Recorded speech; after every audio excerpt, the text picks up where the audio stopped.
Gabriella invited me to speak at today's memorial, I began reflecting on what, in the light of this horrible tragedy, I would possibly say. What could I possibly say to our students, our faculty, and our staff after 49 members of our community were senselessly killed over the weekend, including 7 of our own students? What could I possibly say to a heartbroken campus that continues to mourn our incredible loss? And in all honesty, I realized I don't know what to say. I don't know what words to use. I know that I wish I had the words to take back what happened over the weekend, but I don't. I know that I wish I had the words to bring back those who were killed, but of course I don't. I wish I had the words to stop the tremendous sorrow and loss that our victims' families, friends, and loved ones are feeling. I wish that I had the words to take away the physical and emotional pain that the victims who survived are feeling.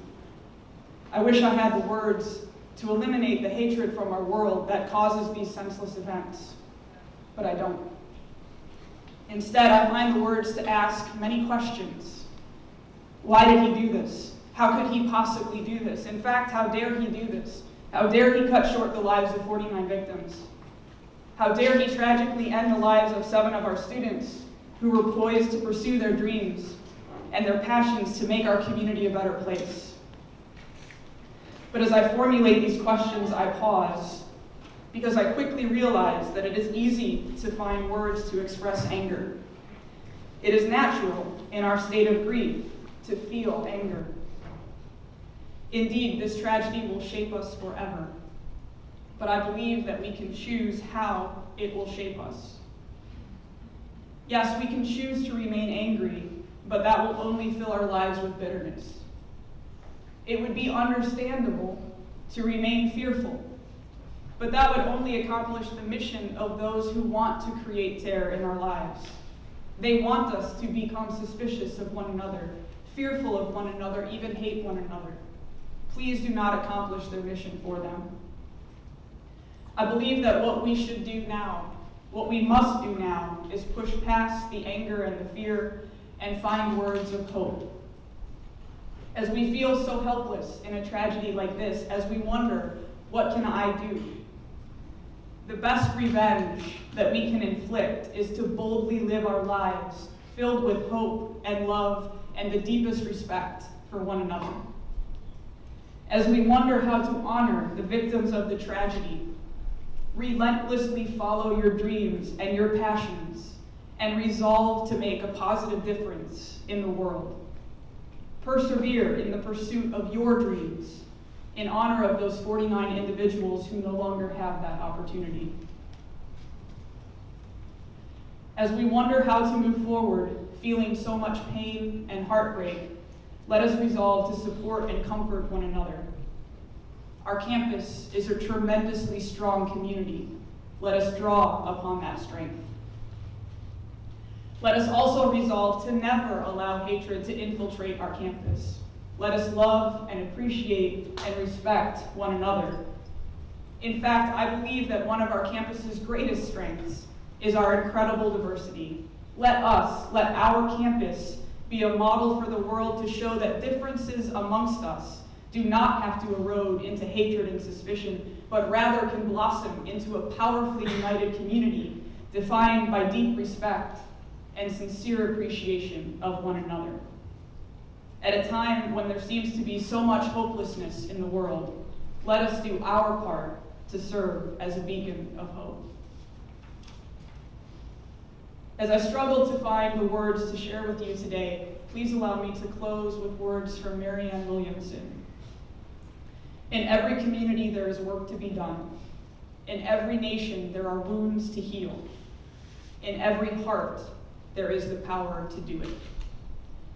May our hearts go to work and begin to heal.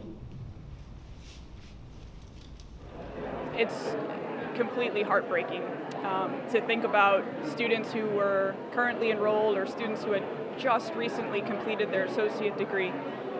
It's so difficult to think about all of those hopes and dreams and aspirations that now will go unfulfilled. So I think that was very, very difficult news to receive.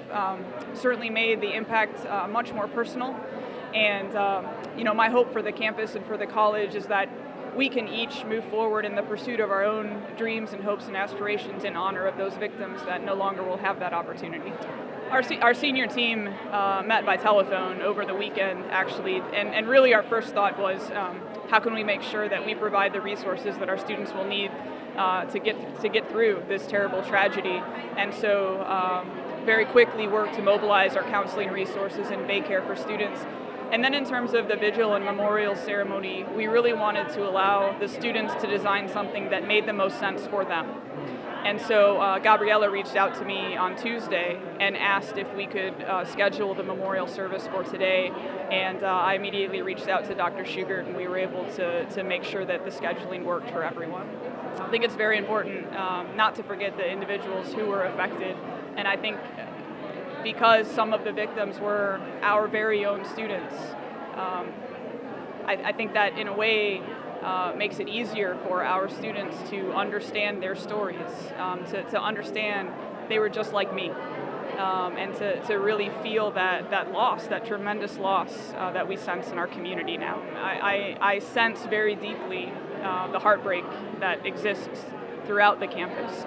It also fills me with hope. It reminds me that we will get through this tragedy together. And I really do believe that our campus and that Valencia can serve as that beacon of hope for the world, to show what an incredibly, amazingly diverse community we have. And if we can show solidarity and unity and love one another and respect one another, we can be that model for the rest of the world. I sense very deeply the heartbreak that exists throughout the campus. It also fills me with hope. It reminds me that we will get through this tragedy together. And I really do believe that our campus and that Valencia can serve as that beacon of hope for the world, to show what an incredibly, amazingly diverse community we have. And if we can show solidarity and unity and love one another and respect one another, we can be that model for the rest of the world.